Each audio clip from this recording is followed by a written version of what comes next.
So without any further ado, I would like to introduce our first panel on sports communication, and the moderators of that panel, Dr. Lauren Anderson and Dr. Michael Laramie. Thank you.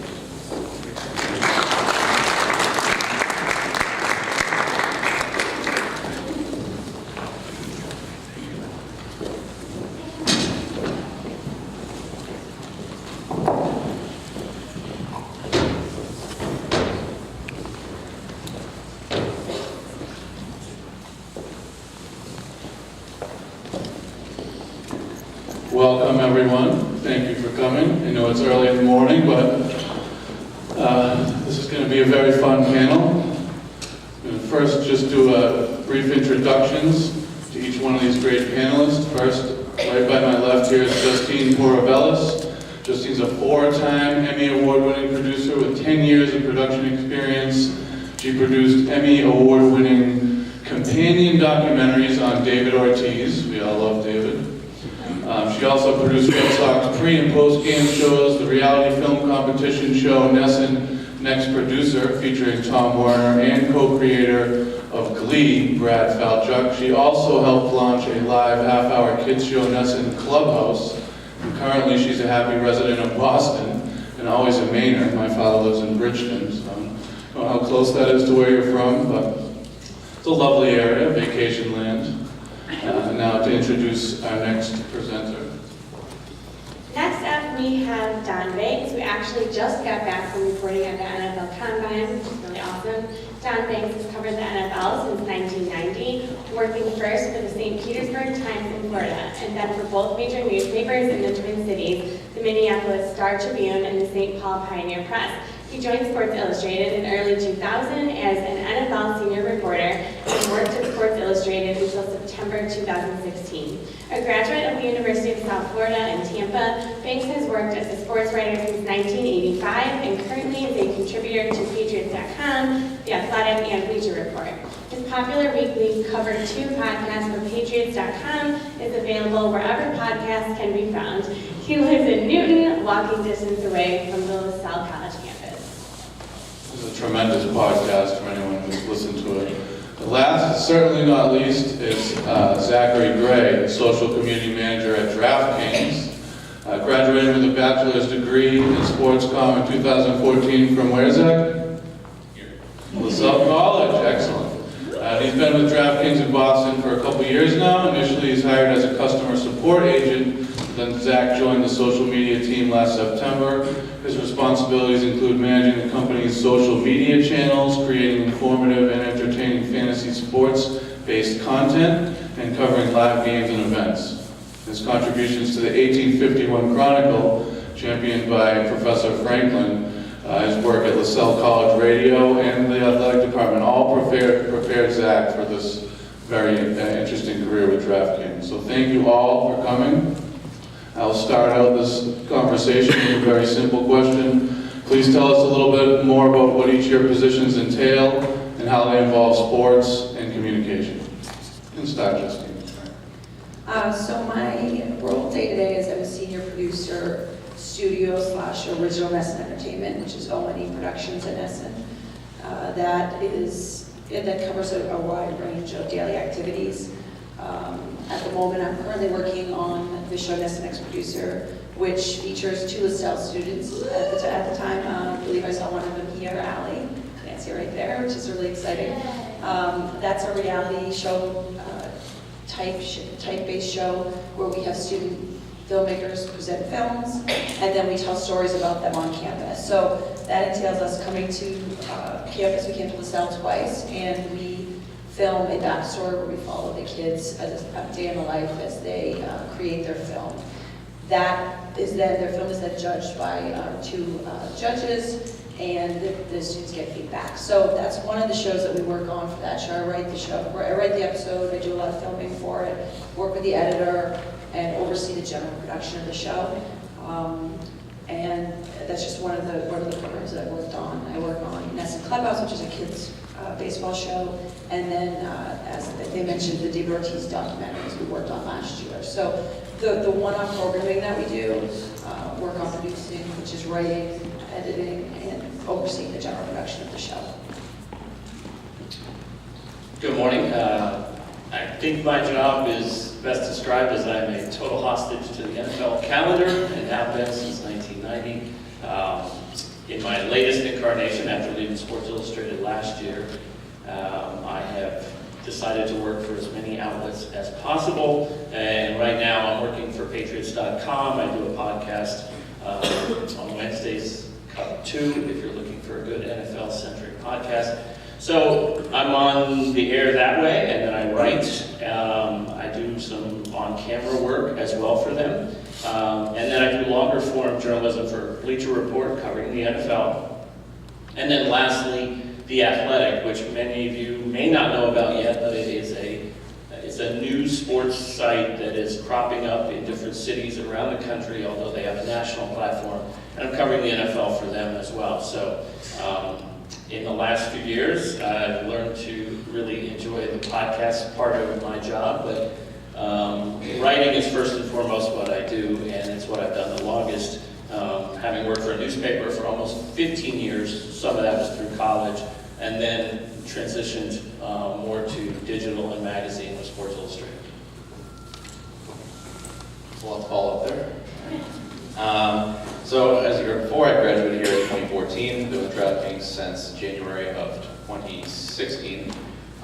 Initially joined as a customer service agent, helping out folks with their accounts and all that, but definitely helped me out to understand the company, but also the industry itself. Got a position with the social media team and manage all their accounts there. Do live coverage of games, mainly football on Sundays, and then also go to live events whenever we do Fantasy World Championships in different cities as well. Capturing the moments there, capturing moments with our players, and any athlete takeovers as well, whether it's Melvin Gordon, Mark Ingram, possibly Brandon Ingram next month. So yeah, not as detailed as you guys, but hey. Thank you, we appreciate that. So I was wondering if you could each tell us a little bit about what first initially interested you in a field in the sports industry, and also if you could talk a little bit about how you got started in the industry. So I meant to say in my first answer too, thank you for having us here. Got to say that. So when I was in high school, probably like a lot of you guys, I was really into making stories and telling stories, and I had a group of friends in high school where we made a lot of stuff, movies that were really, a way for us to kind of get our creative outlet out. And then when I got to college, I went to Bowdoin College in Maine, and we didn't really have a communications department. There wasn't a film major, and it was a time before easy access to editing on computers the way that you guys have now. And when I was at Bowdoin, I've been on basketball team where we made some funny videos about how, we made one video about how there was a Jesus statue that would be in the gym, he was supposed to be on our team. And that was like a funny video we made. So when I was making these videos, our athletic department came up to me and asked if I would make a video for the athletic department there. So I made a half-an-hour video for our program that was shown to the whole school and used for recruiting purposes. So at the time, Final Cut was just coming out as a license that was being sold to consumers at like a consumer level. And so I used Final Cut at the time and then sent out the video. I was an economics major, we didn't have a film major. So I sent out the film, it was a half-an-hour DVD at the time with letters to ESPN, to Nesson, to some local stations in Maine. And that was my junior year. And then literally forgot about it and started applying to other jobs. And then 18 months later, I got an email from Nesson saying, we got your video, and it kept ending up at the top of our pile of paper somehow. And then they gave me a job, and from there, took a lot of the different positions at Nesson. But I will say, for you guys, I think one thing to think about is you could do something really little at one point, and then way down the road, it'll pan out in a way that you don't see the potential of it. And so I think that you want to really pursue every single opportunity, pursue every conversation you can, because I think that you'll have some lead to a job and you're like, oh, this is going to definitely pan out. I feel like this is a no-brainer, and then that'll just fall flat, and then all of a sudden be that little thing that you don't expect. So I think you My route was a little bit more roundabout. I think you guys are probably learning more practical skills in the field than I was at the time, but I think you just want to make sure you pursue every opportunity you can. Yeah, I would say my route was growing up in the 70s. As a kid, it was more traditional, and I was a huge sports fan and read the newspaper religiously, usually the sports section, but all sections. And in high school, I actually told some of my classmates that if I could not play center field for the Cincinnati Reds, my favorite team at the time, now I'm a Sox fan, go Sox, I wanted to write for Sports Illustrated. I started getting SI when I was like 9 years old, and got hired by my hometown paper, which I was very lucky. It was the St. Petersburg Times, which is not only the largest but the best newspaper in Florida. It has been for decades, and I worked my way up. I literally started at the printing plant and then went to sports clerk, kind of handling ag, and then got the break to cover high school sports. And just to echo what Justine said, you know, you may think you want to be covering something major in 2 or 3 years down the line. I did 6 years of high school sports, and it was the best thing I could have done because it taught me you have to deal with a lot of different situations. You have to keep your own statistics. You have to file sometimes from gas stations and crazy places, but it gave me a great foundation. So I did 6 years of high school sports, and my editor threw me on the Tampa Bay Bucks beat in 1990 when I was 27 years old, and I have been on the NFL ever since. And it was that, you know, I didn't have to go from high school to a college beat to a pro beat, and it really gave me a great, I think, start to kind of go slowly and work my way up. But it is a kind of traditional route. It's not as possible anymore for students today. And I have a son who's a freshman, wants to do what I do. He's at George Washington University in DC. And I told him, you probably won't have the same route that I did. But if you can do a lot of different things, diversify what your interests are, diversify all your different skills in journalism, it gives you a much better shot. So growing up, I was always interested in sports, always liked playing it, watching it. Through high school, played sports too. And after graduation, realizing that if you're 5'6" and out of shape, you're not really going to get signed to a pro contract. So decided to come here and then joined the athletic department for doing statistical work, writing stuff on the athletic website as well. Joined the newspaper here, did the radio station as well. Then eventually got an internship with the Nashville Silver Knights up in Nashville, New Hampshire. They are part of the Futures Collegiate Baseball League. The PR media department, we do in-game promotions, flyers, even just kind of the going door to door, handing out schedules, mundane stuff like that. But great experience. I mean, that was kind of one of the biggest things specifically here was getting the internship to get me exposed at an early age. Well, 20's not really early, but yeah. But after that, got a job at Boston Globe at the high school sports department. A lot of similar stuff that you were saying before. And then worked at Wentworth Institute of Technology to assist their sports information director there. A lot of video, a lot of, again, statistics, and writing recaps as well. And then eventually I landed my spot at DraftKings, and I've been loving it ever since. Thank you. So each of you sort of talked a little bit about having to attain all of these different jobs on your way to the position that you're at now. I'm wondering if you could speak a little bit more about some of the challenges you faced to get to where you are today. And I actually would like to start with Zach on this one because I talked to Justine a little bit before the panel started, and I asked her if she could speak a little bit more specifically to the challenges that she faces as a woman in the sports industry. And so, I mean, we could have a whole day on that. So we're going to start this way and work our way back.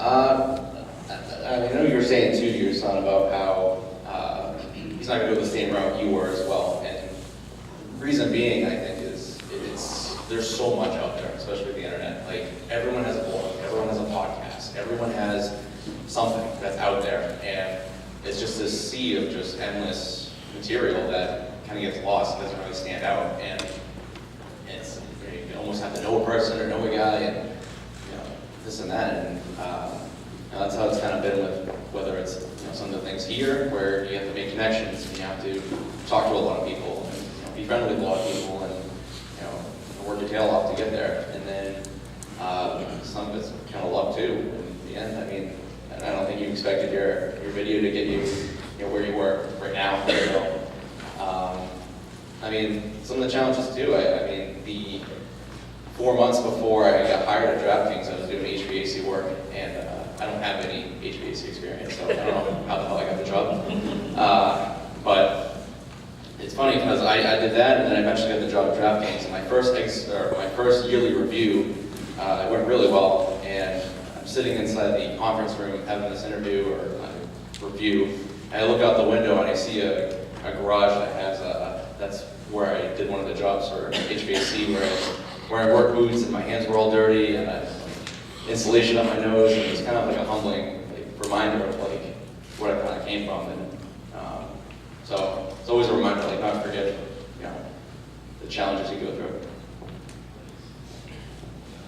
I think, again, the challenge I thought I was going to be stuck in was doing high school sports forever, and there were a lot of people around me who were doing it for 2 or 3 years, and they were moving on to a bigger beat, and for a while I thought, wow, I think I'm doing this so well that they want to keep me at that level. And that can be frustrating because you feel like you deserve advancement, and sometimes you do, sometimes they just don't have the opening. So that was an early career challenge. I had to kind of be patient.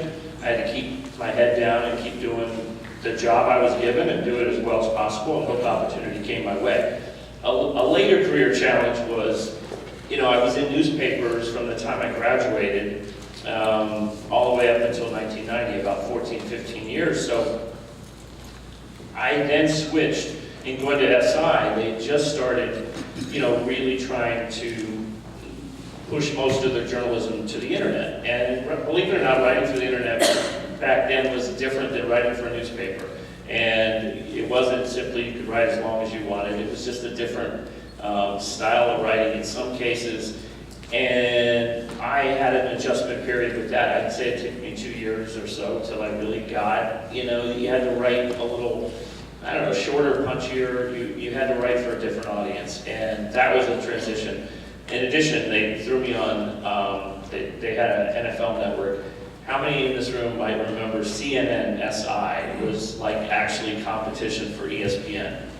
Anyone? No? Yeah, okay. That died in 2002. So for a while they threw me on camera, and I was like, I don't have any TV training. They're like, you'll be fine. So that was a challenge as well, because suddenly I'm standing up on an NFL sideline in a pregame, postgame setting, doing stand-up when I didn't know what I was doing. But that's going to happen in this world of journalism. You're going to have to fake it well until you figure it out. So I guess for me, one of the things that I think about in terms of this question is, we came to film on campus a couple months ago, and the crew consisted of me and one of the winners from our show last year, which was a young lady named Tina Zhu. So we had set up our filming area, and it was me and Tina, and we were at the camera, and Professor Vicente came in, and she said, I think she just was like, she looked in the room, she was like, where's the crew, and it was just 2 of us, and we're like, we're it. She's like, it's just you guys. And I think, she wasn't saying anything about us, but I think she was saying something about what you expect to see behind the camera and what you expect to see in front of a camera. And I think that there's nothing wrong with that. I think that there's just some people have sort of a conceived notion of what they think goes on either side of that. And I think that on both sides of that, there's some overcoming a little bit of that. I'm not saying it's a stereotype, it's not bad. I think it's just what people expect to see. So when I started at Nesson, let me start off by saying I think Nesson is a wonderful place. I think they've treated me very well. They've given me every opportunity, and I feel very lucky to have been in a place like that. I will say when I started, there weren't a ton of of examples for me to look at in the industry or at Nesson. And I think that was one of the hardest parts coming up for me, was just to not have that step above me that I could see as an example. And I think that's probably changed a lot, but I think that still is the problem, is that there hasn't been the historical progress that has gotten people to a position that you could want to emulate. So for me, that was difficult, and I think because of that, because I was in the sports industry and I was a woman, I felt that I had to maybe overcompensate for that. And there were a lot of folks that I saw, a lot of young ladies that went through the same thing as me, is you felt like you had to work twice as hard. I mean, there were times when I started out at Nesson that I remember when Barry Bonds was breaking the home run record, that I worked on like a montage. I recapped this with a couple of other PAs, and we worked so hard on it that we realized that we started at night. We walked out of that room, and it was morning, and it aired the next day, which was really cool. But I feel like there was something that was driving me to prove somebody wrong, but prove them wrong 100 times over, and prove to them that I knew sports, and prove to them that I could edit and do all these other things, because I think that I knew what somebody might expect to be at the editing table or behind a camera. So, you know, I think that the way that media is created is changing. You know, I think that people are asked to do a lot now. I think you're asked to film. I think I think as everything becomes a little bit more accessible, having a varied skill set is really important. And so I think that acknowledging that as a woman you might be holding the camera, and that you might be at the editing table, and that all the technical skills that you might not have seen a woman do in the past, that there are no barriers. And then I think that it's the same thing for a man in front of the camera. So I think that every single role can be done by anyone who wants to pursue that. And that's in terms of being a director, it's in terms of being an executive. I guess it's just knowing that you know, people might have preconceived notions, and you kind of have to just push through those, I guess. Thank you. That was a very rich and valuable response from all of you. So I'm looking out at a sea of sports communication students as well as other students. I'm sure they want to know what is the value of my education. So why is it important to study sports and communication? And how can one benefit from a sports comm education? Maybe Zach, you can begin that one, since you're the one who's most familiar with Lasell. I think I know Lasell a little bit, so, yeah. Yeah, I mean, when I was here, I took so many different classes in, like, from sports. I mean, as a whole, it's all related to sports communication, but whether it was the marketing side, whether it was the journalism side, the radio side, video side, there's all different aspects that you don't really think about when you're in school. But when you're in your late 20s, and you guys get older too, I mean, it's you don't really value how important it really is.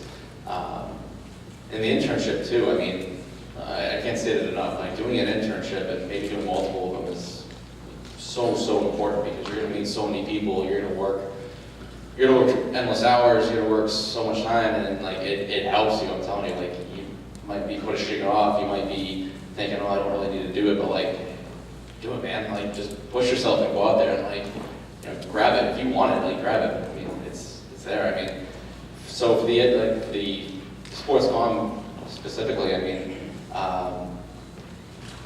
obviously the sports management side, you're learning that. I mean, you're doing everything with the industry today. I mean, can't really say much. I can't say more. It's good, guys. Just stick with it. It's awesome. Seriously.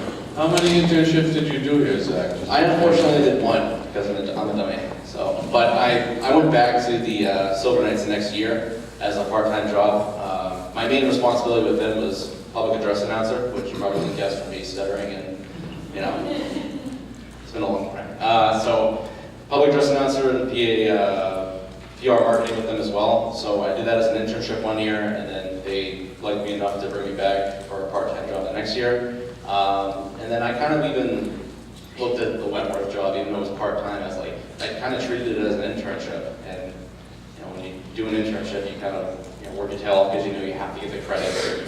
Everything's based off your work, and everything is based off your attitude and your demeanor and everything. Nothing's guaranteed, and that's kind of how you should treat every job and every class, is that none of this is guaranteed. You can take decades to build up a good reputation, good work ethic, but it can take one story to screw it all. Yeah, sorry, real quick, let me jump in. Would you recommend that the students here seek out more than one internship opportunity? If they can, yeah, absolutely. If you're, I think a reason too, I didn't do multiples because I was involved with the newspaper, the athletic department, the radio station. I mean, I was wearing a lot of hats here on campus, so, could I squeeze in another one? Sure. But if you're not doing anything outside of going to class and then going back to your room, yeah, get another one. All right. So I didn't do any internships because I was getting hands-on training, working at my hometown paper, which really was my internship. It was my education. I also worked at a radio station for a while to make sure that wasn't the field I wanted to get into. And I quickly determined that when I opened my mic, I didn't speak as well as I wrote. So I went towards the print journalism. But, I want to tell a quick story. There was a young man that I came into contact with in Boston. It's about your age when I met him. Went to BU, and this was probably 2008. And my wife had a friend who said, my nephew really is very sharp, wants to get into journalism, come down and have lunch with him. And I took him to lunch, and we talked, and he was really incredibly sharp, and he was on top of sports and politics and everything. Well, fast forward to the 2016 presidential election. That young man was named Sopan Deb, and you may have heard of him, but he found a little niche for himself. He got hired somehow by CBS News to follow the Trump campaign, and he would transcribe literally every word said in a campaign speech. It didn't sound important, but the rest of the campaign came to count on him. He found this little tiny niche that helped differentiate him, and he became invaluable. He went straight from that campaign, once it was over, to the New York Times. He's writing for the New York Times. And I look back on that and realized I didn't have a lot to offer him that lunch, but he came up with some way, to create his own internship in a small way. I mean, he was sharp and he was aggressive, but I can't stress enough, try to think outside the box and try to fill some sort of need you think that might be out there that's not being filled, because that's going to differentiate you in the sea of, voices and faces, and like Zach said, there's so much content out there. I think that, looking back at that, he was really smart to try to find some way to plug in that no one else had thought of. And if you buy Katie Tur's new book about that campaign, she gives 3 or 4 pages to Sopan Deb and how incredibly valuable he was on the campaign, and how everyone came to rely on him because he was basically that first rough draft of history for everything that happened in that campaign. So I actually never did any internships either. My family had a family business in Maine, so I was sort of in indentured servitude every summer. But it's sort of similar to your story. I think about one of the students that we had that ended up getting an internship at Essen, who was one of our competitors on our SNX producer show in our first season. He had done a film on one of the college hockey students at the time, Johnny Gaudreau, who ended up going to the NHL. And he was one of the finalists for our show, and he went to the NHL asking if he could use footage of Johnny Gaudreau for his film. And the NHL said, okay, you can use this 30 seconds, it's going to be $10,000 to use the footage. And he said, I don't think you understand, I'm a college student, I can't pay for this. And they were like, okay, it'll be $1,000. And he said, I can't do this, I'm a college student. And he said, but here, let me give you a deal. If I win the competition, which is you win $20,000, I'll pay you the $1,000. If I don't win, I don't pay anything. And he was basically camped out of the NHL. And the NHL finally said, okay, if you don't win, you don't have to pay us anything. So he didn't win the competition. So he didn't have to pay anything. But he told us the story, and we were so impressed with his bargaining that we gave him an internship at Essen. And I think he now is an associate producer at Essen. And I think it's exactly that. I think that's like the thinking outside of the box is something that people remember. And I will say that I didn't do any internships, but at Essen I've worked with, you know, over 20 interns, you know, for the time I've been at Essen, probably more than that. And they might not have, some of them ended up getting jobs at Essen, but more than that, I really stay in communication with these kids.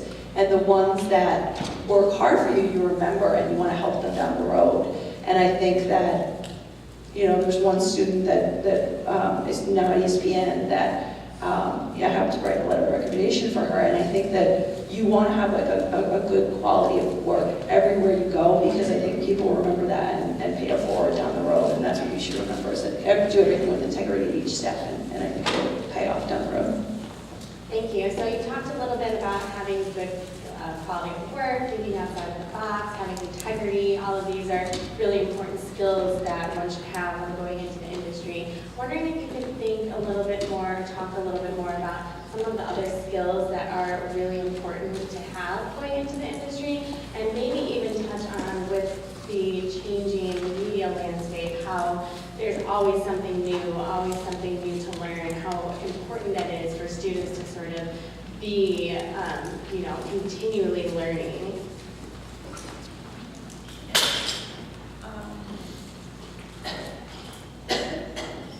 I think that one of the things that I've seen with some of the shows that I work on is that I'm constantly learning from your generation and younger. I do a kids show called Lasell Clubhouse, which is a baseball kids show. And part of the reason we do that is because, I mean, how many of you guys watch Red Sox games? Generally. Okay, it's a good group of you. How many watch it start to finish, you think? Okay, a couple hands. So I think that has changed over the last 10, 15 years. People used to watch the game start to finish, all 9 innings. I think that the landscape and media is so saturated now. There's so many different opportunities to watch games that I think it's harder to keep people's attention span focused on baseball games. And there's we have a hard time getting the younger generation of fans. So the aim of our show that we do as a clubhouse is to get younger folks to watch baseball. So to do that, I feel like I've had to produce this show, really tap into what tweens and elementary school kids are thinking. So I think that one of the challenges day to day is just to continually evolve with what your fan base wants. And to do that, you have to be in tune with what they want, and you have to be listening. You have to, you know, we have a host to our kids show who's 16 years old, and I'm constantly calling and being like, what's the equivalent of the dab this year? Like, what's the new dance that people are doing? Because that's a part of our show. And I think one of the challenges is, who's the expert and what can you learn from them? And so in this particular situation, the expert is a 16-year-old kid. And I need to know, I don't know what the current dance is. So I think harnessing other people's information is really important in whatever you do, and knowing that you're not going to have all the information, and knowing where your resources are and who your experts are, and just constantly going to them and knowing that you need help and you need information from other people is really important. I don't know the dance either. You know, I think versatility, above all else. Like, again, I was in the field for a long time and then was kind of forced, you know, like, what? You want me to do a podcast? You know what? I got to do, you know, radio or video work. I wanted to just write. And you can't afford to be good at just one thing anymore. It's not possible in this media landscape. So as many things as you can do in the way of versatility, write, speak, video, pod, it just gives you exponential more chance to catch somebody's eye and to develop something maybe that you are really good at, then that will be, you know, your calling card. It sounds simple, but I know it's hard work, you know, because you get comfortable with certain things that you like, and then you don't really want to go stretch into the other areas. Sports Illustrated came to me and said, you we want you to do a podcast. And I was like, I do a lot of radio, that's kind of the same. And no, it's not. It's a different format. You're going to have a co-host, and you're going to have guests, and and I found that I really enjoyed it, but I fought it for a while, and I fought, anything kind of outside the box. You guys are young enough that you'll roll with that, but the more you can, the more it gives you a chance, I think, to make a career. And it may be melding all those things together, or you may just find one thing that you're really good at and someone hires you because you're better than who they have at that. But the more the merrier in terms of, the platforms you can master. The dance is a backpack dance, if you're wondering. I actually did. Yeah. Is that the thing with the... I'll show you later. Yeah, I'll show you later. So when I joined the social media department, one of the first things I did wasn't learning about how to use TweetDeck, wasn't learning about using Facebook or Instagram correctly. It was using spreadsheets and learning about analytics. And it kind of took me by surprise because I was not expecting that. I was expecting to learn more Photoshop stuff and how to post properly and this and that. And the reason why we do that is because almost all of our stuff is data-driven. It's all about what's our engagement, how many impressions are we getting, how many people are we reaching with this post, why was this more effective, why wasn't this? And it gave me a deeper appreciation for social media from a business side. I mean, we all use it. I'm sure that kid right there is in the USA ad. I called him out, yes I did. No, just kidding, it's probably boring. Multitasking. Yeah. But there's a lot to it, and it really took me by surprise to know that so much of my job is data-driven. I mean, I spent all 8 hours yesterday pulling the weekly stats for all of our channels, and then I have to complete the monthly ones today, which I'm not looking forward to, but I got to do it anyway because it's important. But all in all, whatever career you get into, learn the ins and outs of it. So if you want to be a journalist, understand why it's so important to have so many sources. I mean, this day and age, obviously it is. If you work in radio, I mean, why is it more important to use this type of microphone as opposed to another one? Why does it sound better to do a certain segment with a music bed and another one without one? If you work in sports marketing, or rather, sports information, why is it that you set up an event a certain way, or why do we do anything regarding the event itself? Get to know the ins and outs of what you want to do. I mean, if you're so determined to be a journalist, then even know what kind of paper they make, or what kind of paper it's written on, the ink. Know everything about it. Because then it's going to make you better at what you do. That is great advice. I think that, especially what Don said, versatility, having those skills. So thinking about, perhaps the future of your career, since there's been quite a few changes, certainly in Don's career, what do you feel will happen in the future that might impact a sports-related career? Or what do you think would change in the future that might impact the way you do your job on a day-to-day basis? And if you want to begin, Zach, I'm certainly thinking about things like, legalized gambling potentially in the NBA, or all sorts of different franchises moving to Las Vegas. But it could be really anything you think that might be really important in the future. Yeah, actually, it's funny you say it like that because my year review were talking about how my position didn't exist when I started college. So when I came here, I was thinking I want to be the next Tom Verducci and write cover stories for Sports Illustrated and do that. Would I ever picture myself, thinking every day in 280 characters? No, but that's where we are now. And there's quirky jobs like that. I mean, there's still jobs, important jobs, where it's being a journalist or producing, and but there are going to be other realms and other jobs out there. As for the future, we have an impending Supreme Court decision today whether or not New Jersey law is going to be overturned for sports gambling, and if that happens, then there's a chance DraftKings gets into that, and it's an untapped market in the U.S., and it would be huge. It'd be huge for us. But that could be one aspect there, whether it's different sports industries legalizing gambling, whether it's other states signing daily basis sports laws. And just we've had struggles too with the New York Attorney General shutting us down in New York for a while and then getting that settled.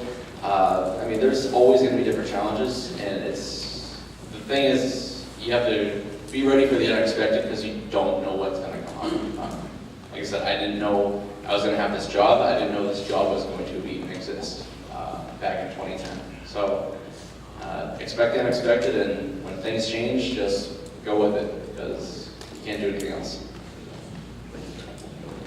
I was thinking as Zach was talking, so for the past 6-7 months I've written for this site called The Athletic, and again, it's kind of a groundbreaking idea in that they're going to try to start a national network of city sites. They're not in Boston yet, but they just announced they're going into New York, Cincinnati, and I'm forgetting the third market, possibly somewhere in Florida. But they're already in a lot of U.S. markets where they're going in and they're hiring really well-respected sports journalists, beat writers usually, to cover the local teams. And in essence, they're trying to compete with the local papers.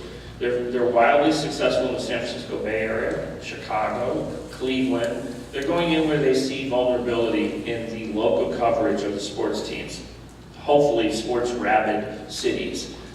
They've made great inroads in 6 Canadian cities covering hockey. And they're hiring away newspaper beat writers and the best writers in the country. And yet it's a pay-per-view. It's behind a paywall. It's not a lot of money, but it's trying to change people's reading habits and making people buy what was for free. In Boston, a site very similar to that called the Boston Sports Journal. Anybody follow that or read that? Okay, Greg Bedard, who was a former colleague of mine at Sports Illustrated, but also was a beat writer for several papers covering the NFL, left Sports Illustrated shortly after I did and decided to start a pay site covering Boston sports.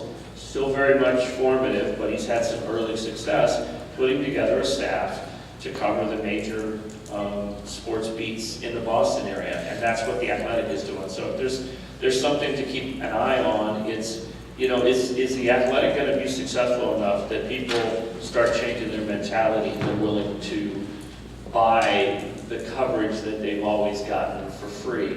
A lot of people don't think it will ever work. Who knows? That appears. This is the first model that I've been even remotely optimistic about, perhaps getting people to go where they haven't been before.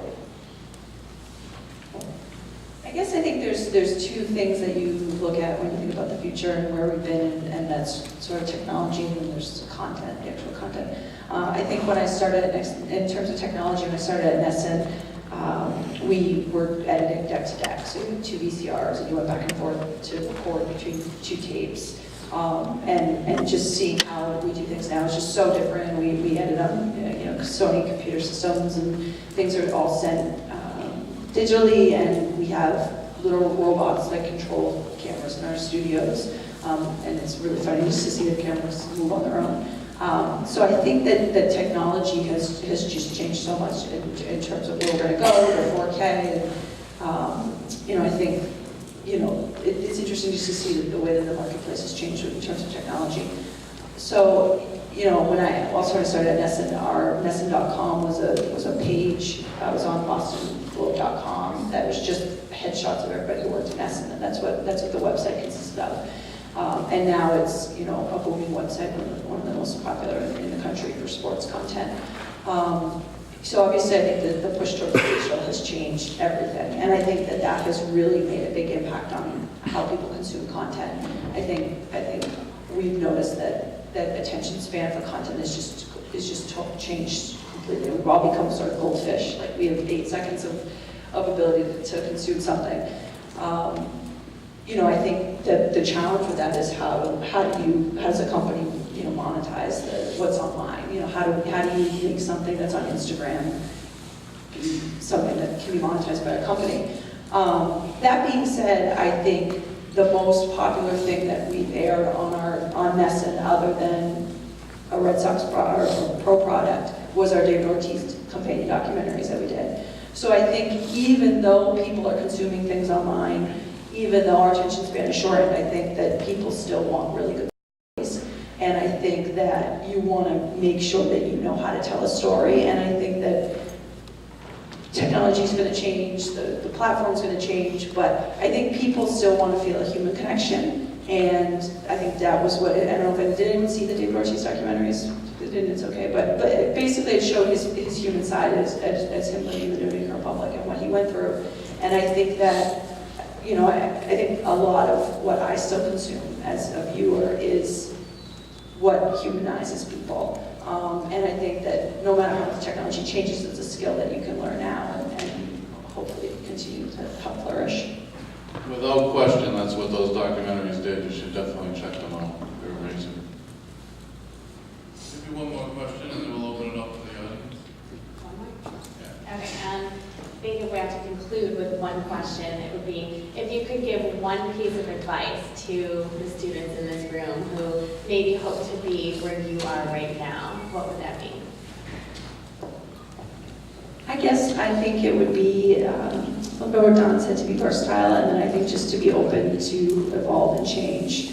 Nesson's the only place I've been since college, but during that time I was a production assistant on our news, I was a production assistant in the Bruins broadcast, I did graphics for the Red Sox, I did associate producer for our news show, studio producer for pre and post, and then my current position. And I think that I was always open to change. I was always open to feedback. I think it wasn't always easy. There were a lot of mistakes. I mean, there were times that I forgot to cover a track and it was just, it looked like somebody was just shooting the ground and it made air. And it was just a voiceover track and it was like a shot of the ground. Like that, you know, there were times that I literally wanted to bury my head in the sand and hide. And I did. There were literal times that I hid in the building. I was like so upset after something happened.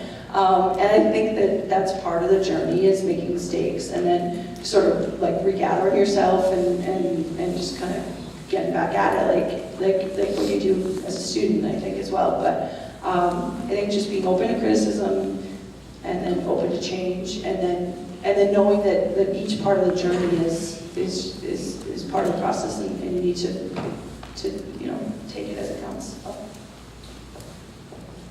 I'll tell you what I tell my own son when he talks about his burgeoning career. I'll say, read and write and absorb as much journalism on every platform possible, as much as possible. It's just, there's no shortcut. You just have to always just submerge yourself in as much journalism as possible. I learned to write by reading the newspaper.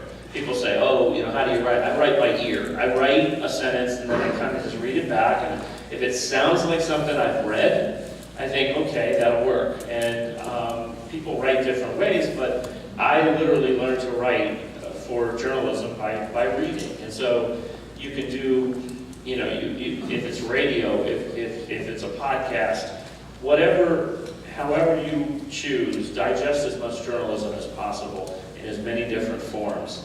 You cannot go wrong in that, you know, investment of time. I think it's how the foundation gets laid for everything you want to do. So it is important for a student to be reading and writing and all the things they're learning in the classroom. Yeah, definitely. Believe it or not. I'd only have you one piece of advice since last question. Get out of your comfort zone. That's probably the biggest one.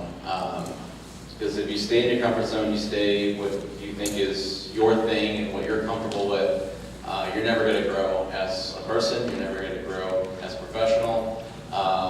Just overall, you're not going to grow. And, you know, whether it's, so when I was at Wentworth, we would do videos, we would do recap videos, we would do interviews with the coaches, and I don't know anything about volleyball, you know, in depth. I don't know, I watch hockey, but I couldn't really say I know the ins and outs of it. But, you know, I had to ask these coaches, like, you know, like, oh, what did you think about your forecheck? You know, it seemed like it wasn't really going that well. You know, kind of get, you know, the terminology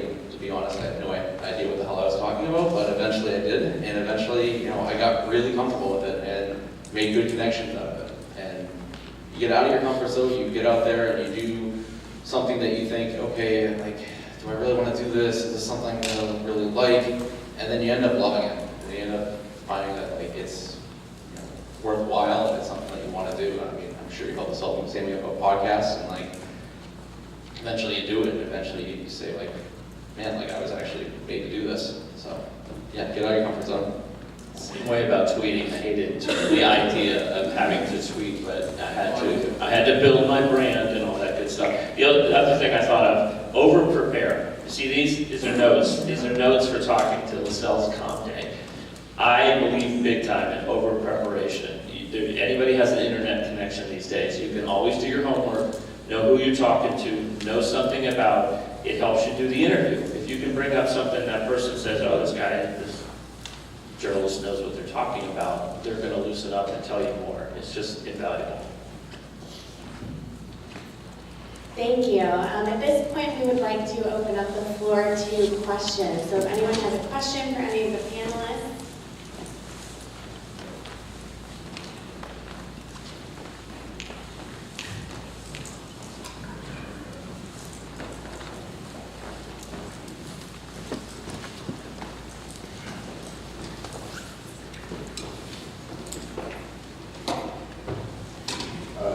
I had a question for Don. I love football. It's like it takes up most of my Sundays, Thursdays. Mine too. Sundays, Thursdays, Mondays in the fall. And it was hard because last semester I was really busy with internship, but I watched every game, every Seahawks game. But I just had a question. So obviously football is like our favorite sport in America, but it's obviously dangerous. Do you think the NFL is going to be around in 50 or 100 years? I don't know if I can go that far. A lot of people ask in 20 years. I think the game is adapting. I don't know if it can ever be safe. And so what I tell people when they ask that question is, I think the game will constantly be trying to get safer. It will never attain total safety. And I think there'll be a form of football, yes. It won't be the game, it's already not the game that I watched growing up, a huge fan of the NFL in the 70s and 80s. But I don't foresee a day, let's say in the next 2 to 3 decades, where the game is completely gone. But if high school football goes away, obviously eventually college and the pro game will eventually go away. But I do think that science, and I think, people are now much more aware, and that awareness, some people will still say, yeah, it's worth the downside, and they will continue to play it. But I guess I have a hard time envisioning that the game will be completely gone in, certainly in my lifespan.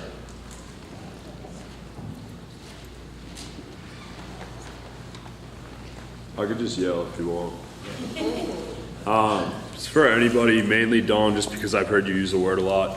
What do you think your most invaluable asset that you picked up along the process was, and what did that lead to? You mean what the best thing that I think I do as a reporter or a writer? Yes.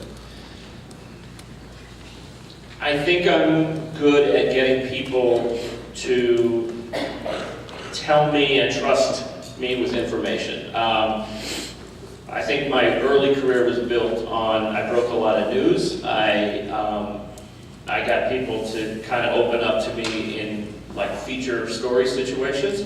I was on the NFL beat as a beat writer for 10 years, the entire length of the 90s, first in the Tampa Bay area covering the Tampa Bay Bucks, and then I covered the Minnesota Vikings. And both of those teams were news-rich beats at the time. Everything from the team being sold to constant churn at the coaching or quarterback position, the big stories.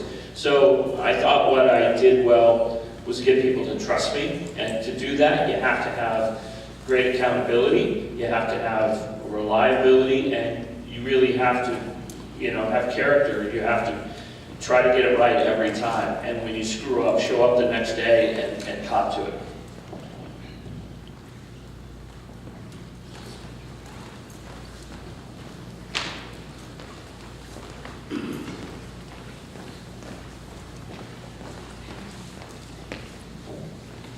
So as more and more digital platforms are available for athletes and athletic teams to convey their message to the public, I'm wondering what you think will happen to the role of the traditional sports journalist. I guess I can start on that. I remember watching Tom Brady's Instagram feed when he was in China during the offseason, thinking, this is a problem for us. You know, I mean, this is somebody who's hard to get access to, and he's going directly to the fan, and it's great for the fan. But I think that the more that athletes are giving direct access in a way that we can harness, it's hard. I mean, we can show the Instagram posts, the tweet on our news programs or on our coverage, but I think that the Players Tribune, the content that they have that goes directly to the fans is awesome for a fan. I mean, the things that I've read on the Players Tribune, they really affected me, but at the same time, I think it's changing. It almost seems like the media has second access now. And I think that in some ways it's good because it challenges the media to be creative in the way that we tell stories and to think outside the box and to have to reinvent themselves. But at the same time, I think that you guys probably want to see what Tom Brady is doing in China. I think that's the most interesting thing to you. Yeah, but I think, I also think the platforms that are presenting the content's changing. I mean, I think Facebook is getting into the marketplace in a different way with the story they did on the documentary series they did on Brady. So I think it's becoming more challenging for sure in every way, especially with Google, Facebook, and Amazon getting into the media world. But I think it's just going to make media reinvent the way that we tell stories and how we present it to the consumer for sure. Yeah, and I'm glad you brought up Players Tribune because that's obviously, that was kind of a new step in going around the media, cutting us out of the equation. I still think, that is great access that they're providing, but the fan and the reader still want analysis. What does it mean? I remember on the NFL beat when NFL Network came into existence, it was like, whoa, this is going to change things. The league owns this network. They're going to feed everything to their own reporters, their own, TV network. We're going to get cut out of everything. That was a bit of an overreaction. Some of that has happened, undoubtedly. There are team owners. Robert Kraft of the Patriots loves NFL Network, and there's team owners who will go directly to NFL media, and they're paying the bills. They probably should. But there is plenty of news still broken in other venues and by other media platforms as well. It makes us try to do something, again, different, to differentiate what we're giving, and I think it puts a higher price tag on the analysis and what it means part of our job. Yeah, just to build off what both of you guys are saying, I mean, say if Brady does do his first time documentary on Facebook, or if he does go to China on his Instagram page, it's cool stuff. I mean, yeah, it's great to get the exclusive access directly from him, but at the end of the day, is he telling, what story is he telling? What are we consuming? I mean, the reality is it's kind of a PR stuff for him to be able to put his own image out there and put his TB12 logo out there. I mean, it's really what it is, and I think you're going to have a heightened sense of awareness going forward with these type of things. So there's Players Tribune, which is a great site, don't get me wrong. None of these, and this is not to bash into the athletes and not to say that they're doing a poor job and they're just looking out for themselves, but there's checks and balances. I mean, and there's also checks and balances with the media and journalism as well, no matter what. I mean, but, kind of have an open mind with it, with those platforms. But at the end of the day, are they going to say if, hypothetically, Tom Brady got busted for PEDs? I mean, do you really think he's going to put a story out there on his Instagram page or be able to display that story? No, I mean, it's still going to be a journalist going out there to get that story. I mean, end of the day, you still need another person to facilitate and ask the hard questions, because they're not going to ask the hard questions themselves. I mean, why do we have panelists? Why are you guys answering questions? I mean, we could have just sat up here as three talking the whole time, but it wouldn't have been as interesting.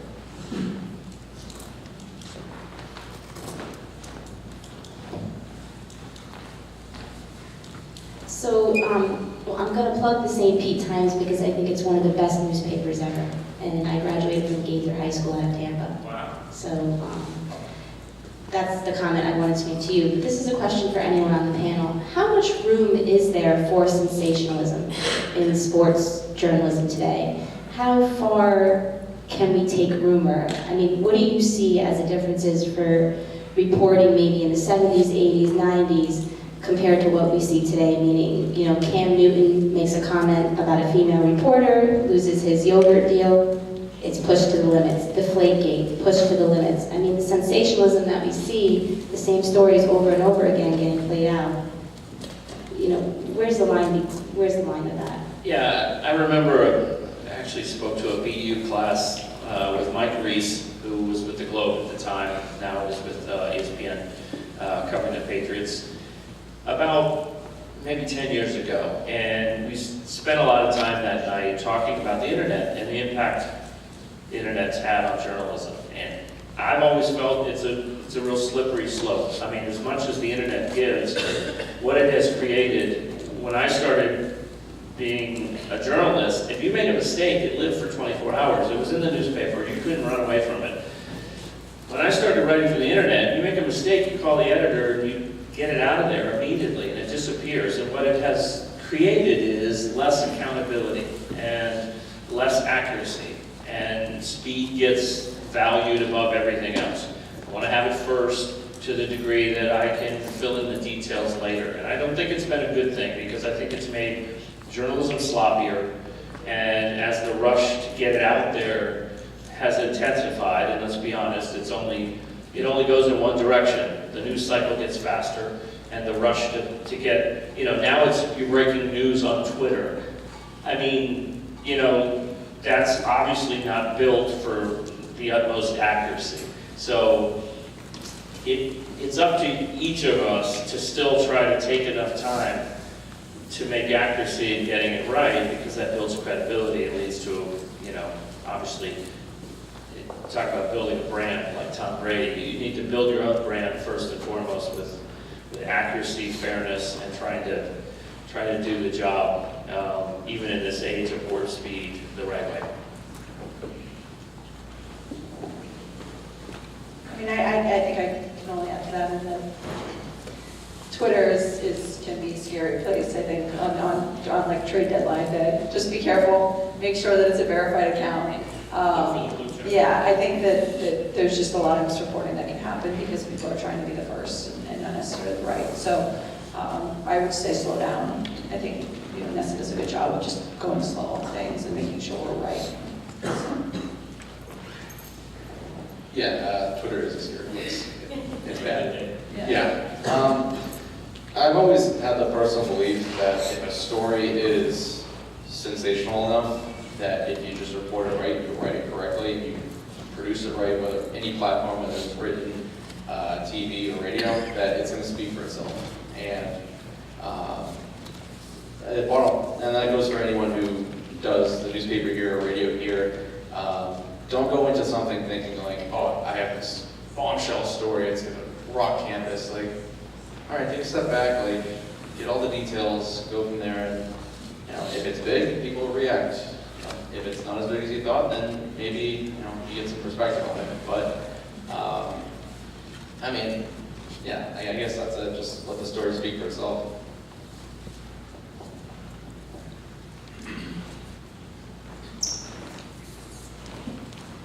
Thank you. First of all, I appreciate your insights into your experiences in this field.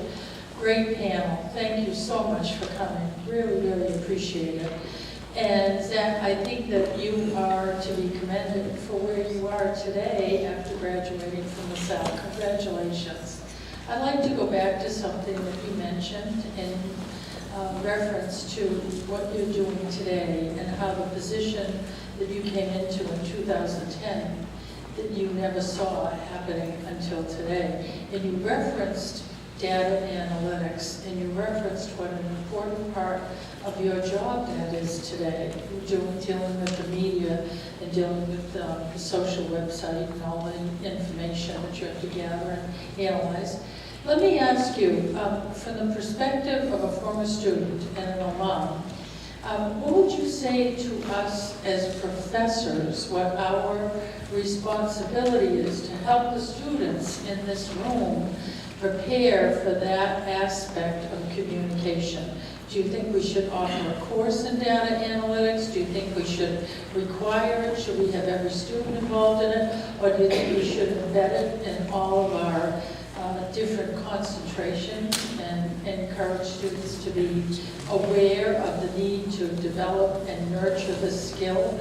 From your perspective, coming back here, we're struggling with, how do we help our students be prepared fully for the very, very rapidly changing environment they'll be working in? Appreciate any comments you can give us. Thank you, Zach. Yeah, absolutely. Yeah, to answer specifically about the data analytics, yeah, I mean, it could be required. I know, I don't know if anything's changed since I graduated in terms of what was required for whether it's a certain level of math, a certain level of science, so on and so forth. But yeah, I mean, if you're in any communication, if you have communications at all, whatever concentration it is, yeah, I mean, definitely think of the statistics course or data analytic specific course as well. It doesn't hurt at all. And again, I wasn't expecting to do it in my position. And if I had maybe a little more experience before, maybe the transition into doing all of our reporting would be a lot easier. But yeah, I mean, to figure out too what courses to provide and what would be most effective. I mean, maybe things like this too, where we kind of chat for a little while and say, oh, what's going on in the industry now? What's kind of the biggest thing? I mean, and what's kind of like the small details you have to work on, and then having students kind of report on that too when they go for an internship and say, oh, we're doing this, this, and that. Like not just, oh, I learned how to enhance my writing, I learned how to speak better, which is all necessary, of course, but maybe have them do a little more homework in the sense of what is happening now that is different, and what are we really working on that's not being covered in the classroom. And I don't think that's any detriment to the classroom itself. I mean, I feel like I learned a lot with a lot of great professors here, and I think it's just a matter of being in the classroom for an extended period of time, and then the outside world is just changing so much, and that's why I kind of stress about the internships over and over again, is that it's so important to get out there and to experience everything. So again, yeah, I would say yeah, overall data stuff, analytics, yes, I would throw that in there, and then just kind of talk to people who are in the industry now, young, old, whoever they are, and just kind of get a feel for what's going on. Yeah, this question's for Dawn. Has your mindset towards writing and producing content changed at all now that you're writing for a site that's behind a paywall like The Athletic? I don't know that my mindset has changed. I guess I'm aware. I'm aware that we have to lean forward with The Athletic. It is asking people to change behavior, which is really difficult. We all have our go-to sites and sources for journalism and information. So I think I've had more of that experience when I went from writing strictly for newspapers to writing for internet/magazines. And that was a change that I think I took a little while to get my hands around. Stylistically, the writing is just a little different. But I try not to think too much of the paywall distinction, because you don't want to sensationalize the story to try to to get clickbait type of material out there. And the athletic has been good. They, by the way, not to do a commercial for them, but they don't have any ads, they don't have any videos. They have a real clean experience. They're asking, you know, to connect with people. If you just like the writing in long form, they have that as well. So I think that is what they're hoping stands on its own merit.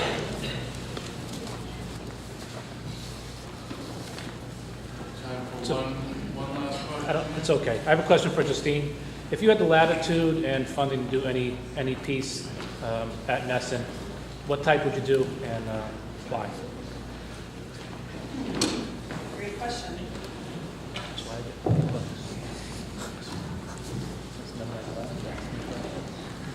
We should meet on Thursday. It's tough because I have some like pet projects that I'd love to do. What's in the chute? What do you want to bring forward? Well, for me personally, I'm sort of a basketball person, so I've always wanted to do something, you know, going around the country looking at basketball hoops and where the best pickup games are in the country. But that will probably wouldn't be what the demographic is for Nesson.